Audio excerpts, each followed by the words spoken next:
Jai Bhim, Jai Manyavar Kanshiram, Jai Pule, Jai Saitri అందరికీ శుభాభివందనాలు. Today we have esteemed intellectual, one of the great persons contemporary India has seen with respect to intellectual integrity and performance. Madhuchi Sridhar Garu is a great man. You must be reading his articles. He is a man of wisdom as well as character. This is the second time I am meeting him, but I heard about him. I am really happy to share dayas with him. Not only sharing the dayas, I am sharing his handle of the chair also. One of the handles of my chair is missing, so I am leaning on the handle of this chair. So that way I am happy. He lent his handle. And then Srinivas Rao Garu, again with a journalist background, commissioner, as well as Professor Vinod Garu. And then the functions bridegroom. పెళ్ళికొడుకు ఈ programme పెళ్ళికొడుకు ఆయనే మన శ్రీనివాస్ గారు, media capital రచయిత. And my young friends, and we are hopeful of you. We are hopeful of you. We don't have solutions. We are only given problems to you. Of course, you will be giving solutions to society. We have enormous hope in you. And thank you for inviting me for this function, for book release function, Srinivas Garu. And I'm happy to come to HU because I see the vibrant brains here. Very vibrant. Hall may be empty, but whoever are here, they are very, very vibrant. I'm really happy to meet you all.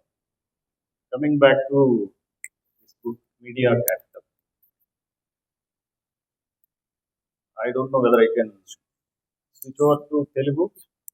Are you okay?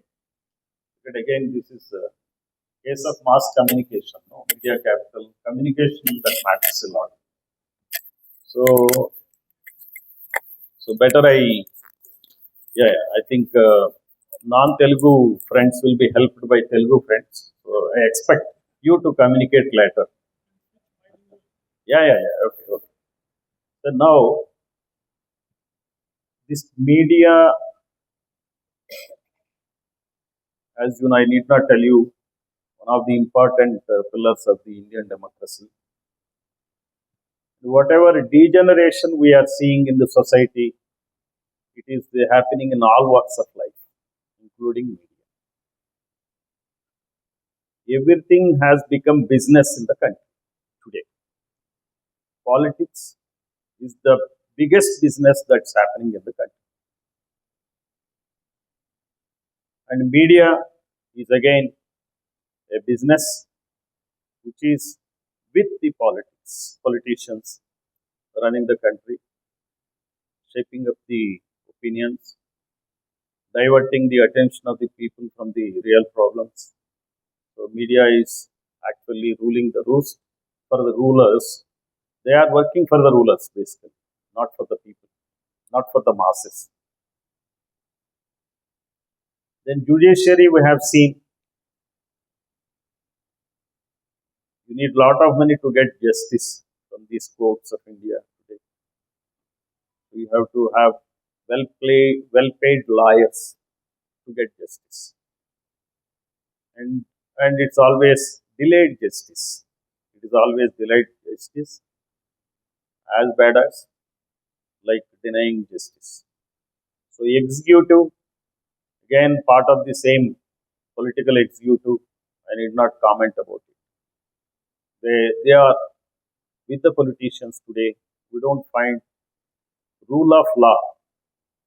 We don't find proper implementation of rule of law in the country. We don't find proper implementation of the Constitution of India. Today, the very core values of the Constitution are under threat, and the media is blocking this kind of degeneration going on. It's blocking in the sense that it is not reaching the masses. So masses are totally in helpless state, and the media is aiding and abetting the ruling class. I have retired from Indian Police Service 4 years back. Then I wanted to do something after observing all these aspects of the society, that what can I contribute instead of keeping quiet. So I joined Bahujan Samaj Party. I've been going around the state of Andhra Pradesh and Telangana. Then in certain circumstances we couldn't function, we couldn't reach the masses given the kind of protocols the party has. Then we formed our own party called All India Bahujan Samaj Party. And we are trying to understand the issues of the society from the Bahujan perspective, from the ideology that Ambedkar has given to us, the kind of processes Kanshiram has given to us, we try to understand. When I have been seeing the state of affairs in both the states, we found that there is a lot of caste dominance. So in Media Capital book, page number 133, Srinivas Rao Garu talked about it, the dominance of caste in the media. Dominance of caste in the media means it is dominance in the everyday life. Everywhere caste is dominating, and 90% of the people belonging to the suppressed caste, either it may be some of the poor OC communities who are marginalized politically for a period of time, not only some of the OC communities, BCs, SCs, STs and Muslims. About 90% of the population are at the receiving end, being dominated by few castes. Those castes are only dominating the media. You see any of the media houses in both the states are held by the 2 or 3 dominant castes. They are only ruling both the states. You find people from these castes, they get nominated to the high courts. They get all the important positions in the government. What not, you can say anything, they are ruling the roost. Now the democracy in the country or in Telugu states is only a partial democracy. That means democracy for few, not for all. Only few of the communities they dominate. Today, if we see the state of affairs in HCU, like the public sector university is being treated by the government. Not only central government, many of the universities in both the states, they are not funded well, they are not supported. They want to undermine all these universities which are under the control of government and encourage private players to run private universities which are held by again these 2 or 3 dominant castes. If you find Andhra University, you will find Getam by the side of Andhra University. See, you have various examples. We can give a number of examples of this kind of privatization of education, privatization of health. Then we have been studying various problems in Andhra Pradesh. You know about Visakha steel plant, you might be aware. There are 27,000 acres of the land available there, which costs around 3 lakh crores. The loss is only to the tune of 30,000 crores. The government of India wants to sell it away to Adanis and Ambanis and Jindals. Maybe that they'll pay some 30,000-40,000 crores, not more than that. knock away around 27,000 acres of the land taken from poor villages. See, all that Uttarander area is a backward area. When they have taken this land, they're all people, poor people. They have taken away 27,000 acres. And now the entire, now it is in the heart of the city, Visakhapatnam city. 27,000 acres, it would cost at least 3 lakh acres. You have seen the land from SU. There were attempts to take away that land. You know the value of that land. Similar thing is going to happen in Visakhapatnam steel plant. And nobody is going to stop this privatization. Chandrababu Naidu will not stop it. Jagan is not bothered. He may be running rallies, holding public meetings, only to go against TDP to save himself from the cases, which perhaps they would book against him. They are not interested in the welfare of the common man. They are not interested in the welfare of BCs, SCs, STs, and minorities. They are interested in propagating their power. And 10 medical colleges in Andhra Pradesh are going to be privatized on PPP mode. They have given 500 acres to run 10 medical colleges. All the government land, they are going to privatize. Nobody is going to stop it. Modi will not stop it he will not intervene. Pawan Kalyan will not intervene. I don't know, any of you may be fan of Pawan Kalyan here. Maybe Oji or whatever. That is the scenario. And how to communicate to the masses there. Tell them that how these dominant castes are ruining the state. They are becoming rich and richer, and they will be the richest. There are number of billionaires from these communities. There are 211 billionaires in the country who own 1/3 of the wealth of the country.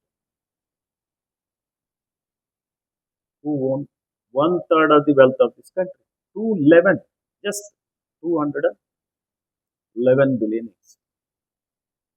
And Modi says that our country will become third largest economy after US and China. And US with its 26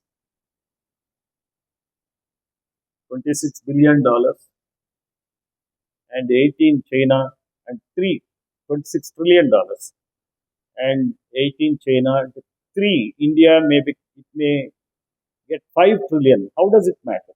Who third after China? And per capita income as compared to Japan is much, much less. You may surpass any other country, but our per capita income is, I think, ranked at 133 or so. Am I right? How can we think that we can be a great nation when 90% of the people are poor and only 10% of the dominant caste, they have 90% of the land area with them. So how to communicate this to the masses? This is the issue now. We are trying to organize various meetings. Yesterday we had held a dharna in Vijayawada. Around 750 people have attended on their own without paying them any money. We didn't pay any money. They came on their own from different parts of the state.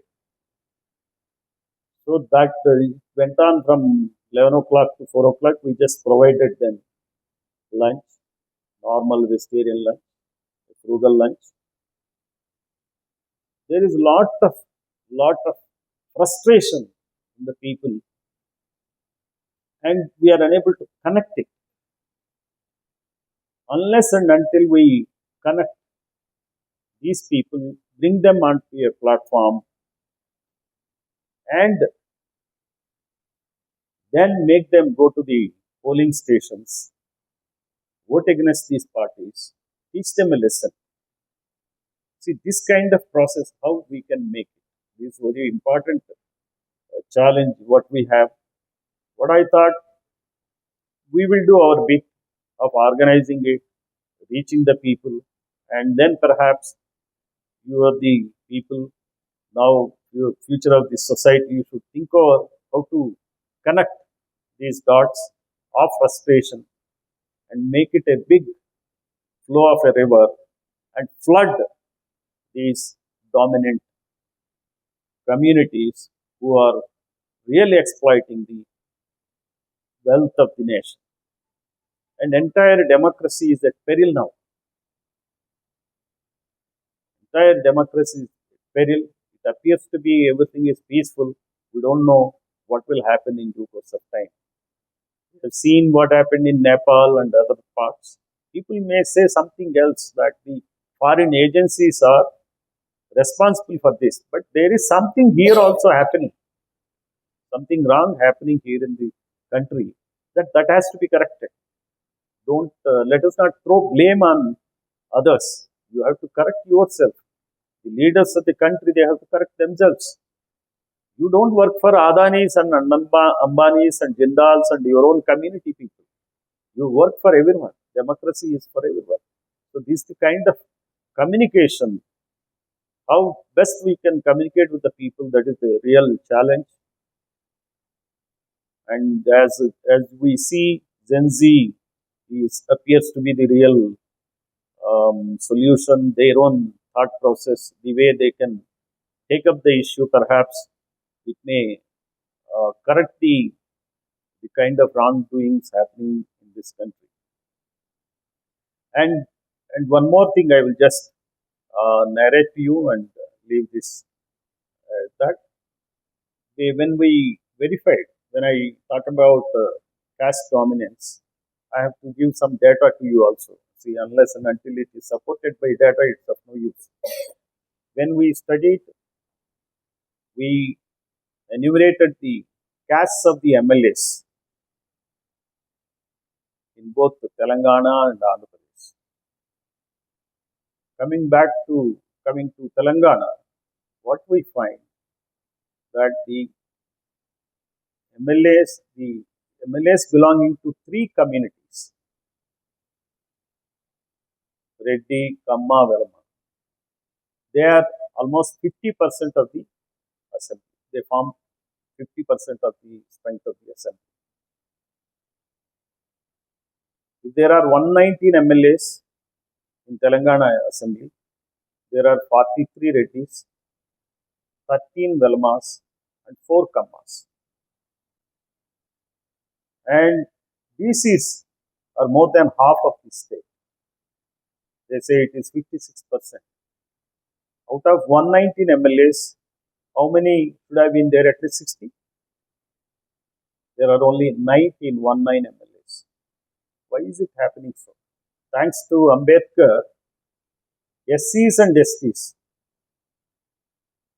their interests have been safeguarded to the extent of numbers, not quality again, not control over the government, not getting their things done, not improving the quality of governance with respect to SCs and STs.